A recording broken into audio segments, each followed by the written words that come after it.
Hello friends, welcome to my channel. Friends, Madhya Pradesh power generating company limited Jabalpur में जो है कुछ वैकेंसीज आई है, जिसमें कि A JE, account officer, law officer, fire officer इत्यादि की बहुत सारी पोस्ट है इसमें। तो देखिए, इसमें जो है 444 जो है रेगुलर बेसिस पर पोस्ट है और 9 पोस्ट जो है वो कॉन्ट्रैक्ट बेसिस पर। इस तरह से 453 पोस्ट टोटल आई हुई है इसमें।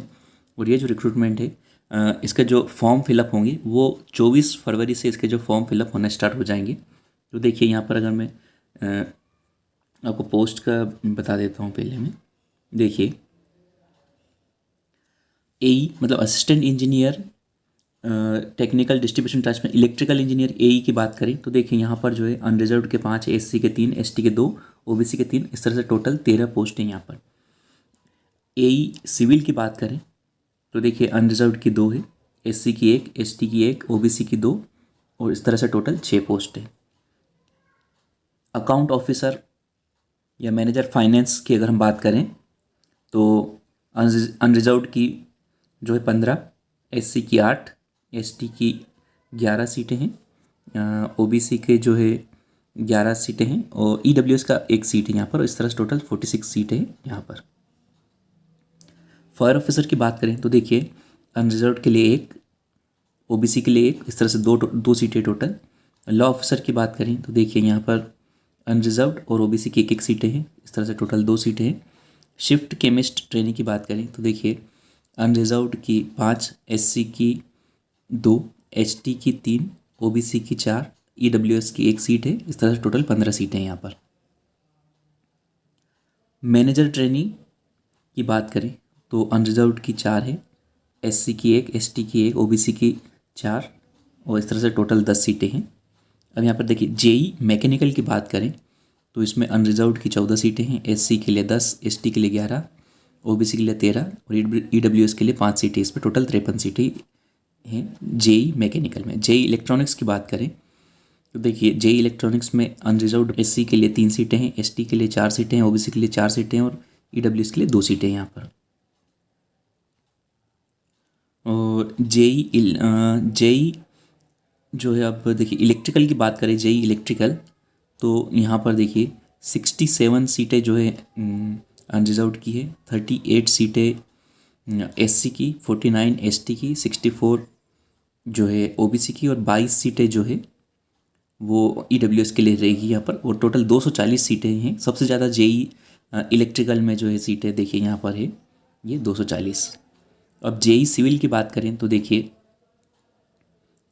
अनरिजर्व के लिए 15 है, एससी के लिए 4, एसटी के लिए 8, ओबीसी के लिए 11, और ईडब्ल्यूएस के लिए 2 सीटें। इस तरह से टोटल 40 सीटें हैं जेई सिविल में। इस तरह से देखिए, टोटल 444 सीटें जो है ये रेगुलर बेसिस पे है ये सारी। अब कॉन्ट्रेक्चुअल बेसिस की अगर हम बात करें तो देखिए, कॉन्ट्रेक्चुअल बेसिस के लिए मैनेजमेंट ट्रेनी, मैनेजमेंट एग्जीक्यूटिव के लिए कॉन्ट्रेक्चुअल है। इसमें एसटी और ओबीसी के लिए 2-2 सीटें, 4 सीटें टोटल। और लॉ ऑफिसर लीगल एग्जीक्यूटिव के लिए भी कॉन्ट्रेक्चुअल्स जो है उसमें अनरिजर्व के 2 है, एसटी की 1 है, ओबीसी की 1, इस तरह से 4 सीटें हैं। और मैनेजर एचआर ये भी कॉन्ट्रैक्ट बेसिस पर है, इसमें एसटी की 1 सीट है। इस तरह से देखिए, ये टोटल 9 सीटें हैं। अब टोटल 444 प्लस 9, 453 सीटें ये हो गई हैं यहाँ पर। अब देखिए, सिलेक्शन प्रोसेस की बात करें तो देखिए, यहाँ पर जो है आपका सीबीटी होगा, मतलब कंप्यूटर बेस्ड टेस्ट होगा। उसमें 100 मार्क्स का टेस्ट होगा। उसमें जो देखिए 75 क्वेश्चन जो है रिलेवेंट डिसिप्लिन के होंगे, और 25 क्वेश्चन जो जनरल अवेयरनेस और एप्टीट्यूड के होंगे। और यहाँ पर 100 क्वेश्चन जो आपको दो घंटे में आपको सॉल्व करना, 100 क्वेश्चन। और यहाँ पर जो देखिए, नेगेटिव मार्किंग नहीं होगी यहाँ पर। और रिटर्न टेस्ट के बाद देखिए, आपका जो मेरिट लिस्ट बनेगा उसके अकॉर्डिंग आप लोगों को जो देखिए डॉक्यूमेंट वेरिफिकेशन के लिए बुलाया जाएगा। ठीक, और डॉक्यूमेंट वेरिफिकेशन की जो इन्फॉर्मेशन रहेगी वो आपको सेपरेटली बाद में वेबसाइट, ऑफिशियल वेबसाइट जो है एमपीपीजीएसएल की, उस पर आपको इन्फॉर्म कर दिया जाएगा। ऑनलाइन एग्ज़ाम के लिए जो टेस्ट सिटीज़ हैं वो देखिए, 6 सिटीज़ में, मध्य प्रदेश की 6 सिटीज़ में ये ऑनलाइन एग्ज़ाम कराए जाएंगे। उसमें भोपाल, जबलपुर, इंदौर, सतना, उज्जैन और ग्वालियर रहेंगे।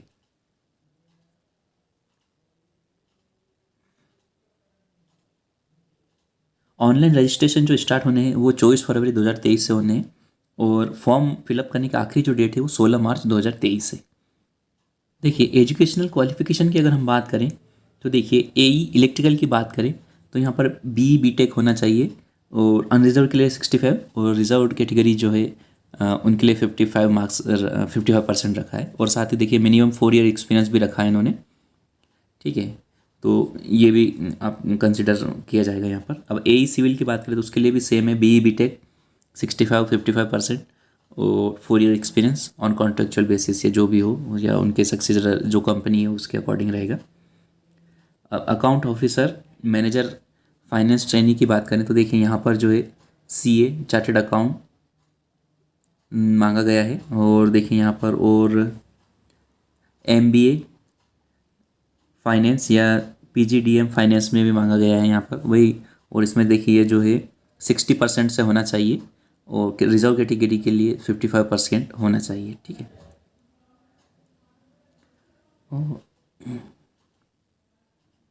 और यहाँ पर देखिए इन्होंने नोट दिया है कि only CA chartered accountant from ICAI shall be eligible for applying against the vacancies, है ना। मतलब यहाँ पर जो है देखिए जो सीए जो कि ICAI से जो एलिजिबल है वही जो आप यहाँ पर जो है वो एलिजिबल हो पाएंगे।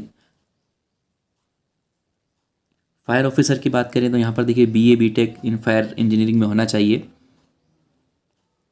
लॉ ऑफिसर की बात करें तो लॉ ग्रेजुएट होना चाहिए। और उसमें जो है देखिए या तो the candidate should have valid CLAT PG score card, मतलब लॉ ग्रेजुएट होना चाहिए, साथ ही जो है क्लेट का जो PG स्कोर है वो भी उनके पास होना चाहिए। शिफ्ट केमिस्ट की बात करें तो यहाँ पर देखिए MSc केमिस्ट्री या से पोस्ट ग्रेजुएट होना चाहिए। और इसमें भी देखिए 65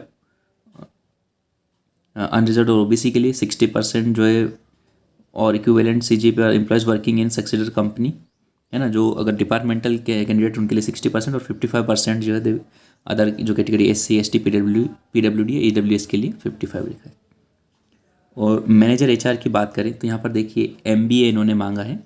कंडीशन वही है 60% और 55% और 55 और 50% वाली। 60% जो है मतलब CGPA होना चाहिए MBA में, 55% जो है डिपार्टमेंटल कैंडिडेट के लिए और 50% कैटेगरीज के लिए।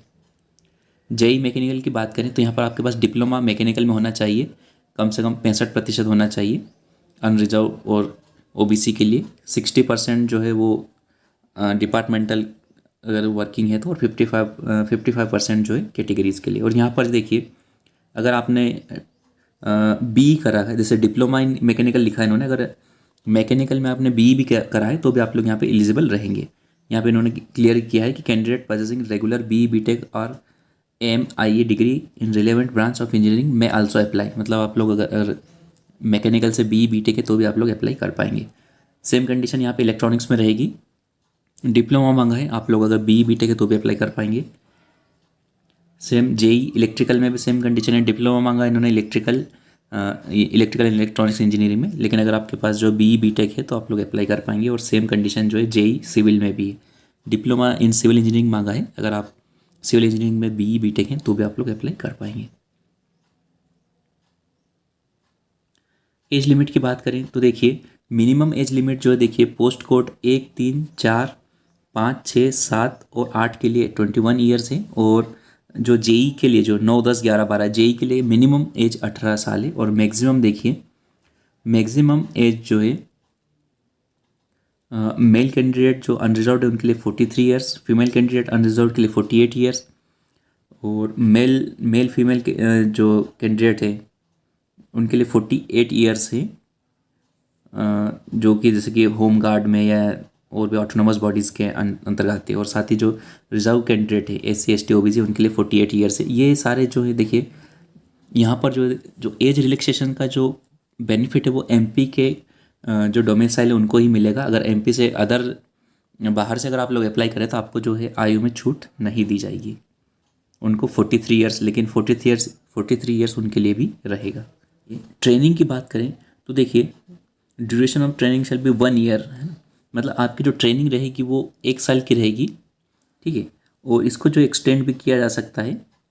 और पोस्ट कोड जो है जो JEE की पोस्ट है उनके लिए भी जो देखिए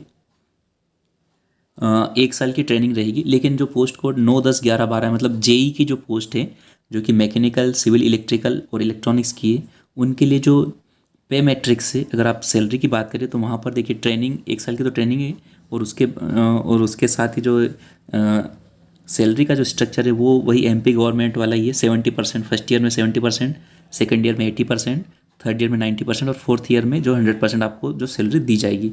और एमपी गवर्नमेंट के अकॉर्डिंग ही यहाँ पर जो जेई के लिए जो है सैलरी स्ट्रक्चर यहाँ पे ये दिया है इन्होंने। यहाँ पर जो आपसे सर्विस बॉन्ड भी फिलअप करवाया जाएगा, 3 साल का बॉन्ड आपसे फिलअप करवाया जाएगा। आप लोग चाहे एई के लिए अप्लाई कर रहे हो या फिर जेई के लिए या फिर अदर जो लॉ ऑफिसर वगैरह के लिए कर रहे हो, है ना, तो उसके लिए आपको जो है देखिए 3 साल का जो बॉन्ड है, आपको 3 साल का बॉन्ड आपको भरना पड़ेगा। अदरवाइज़ अगर आप लोग बॉन्ड को मतलब आप 3 साल से पहले अगर आप लोग नौकरी मतलब या जॉब को आप लीव करते हैं, कहीं और ज्वाइन कर रहे हैं, तो आपको अगर आप लोग अनरिजर्व्ड कैंडिडेट हैं तो आप उनके लिए जो है देखिए 2 लाख का जो है बॉन्ड भराया जाएगा, और रिजर्व जो कैटेगरी है उनके लिए 1 लाख का बॉन्ड भराया जाएगा। और यहाँ पर देखिए ये जो बॉन्ड है वो ट्रेनिंग के बाद वाला माना जाएगा, मतलब एक्सक्लूडिंग जो है ट्रेनिंग लिखा उन्होंने। तो ट्रेनिंग के बाद जो 3 साल आपको करने उसमें बॉन्ड भरवा के रखेंगे।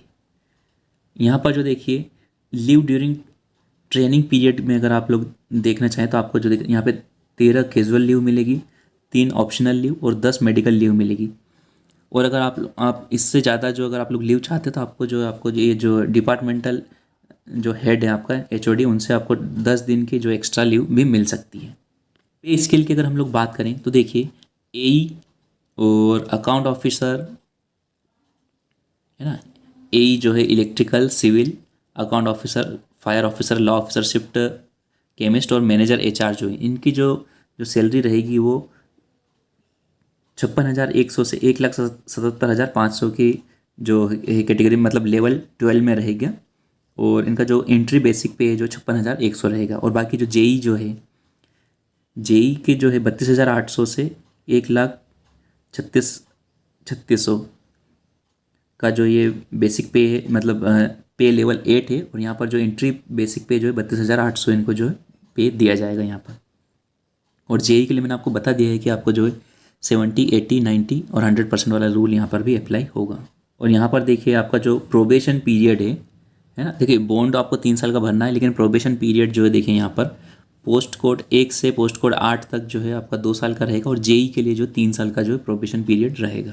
कॉन्ट्रेक्चुअल बेसिस की अगर हम लोग बात करें तो कॉन्ट्रेक्चुअल बेसिस में देखिए 9 पोस्ट थी, जिसमें कि मैनेजमेंट एग्जीक्यूटिव के लिए देखिए 50,490 प्लस डीए, लॉ ऑफिसर के लिए भी सेम है, और मैनेजर एचआर के लिए भी 50,490 प्लस डीए ये जो है एडमिसिबल रहेगा देई, ठीक है। और इसका भी सिलेक्शन प्रोसेस सेम रहेगी। इसका भी कॉन्ट्रैक्ट जो है कॉन्ट्रेक्चुअल जो है देखिए 3 साल का ये कॉन्ट्रैक्ट रहेगा, और उसमें आपको ये जो है पेमेंट दिया जाएगा। तो ठीक है फ्रेंड्स, ये था हमारा वीडियो।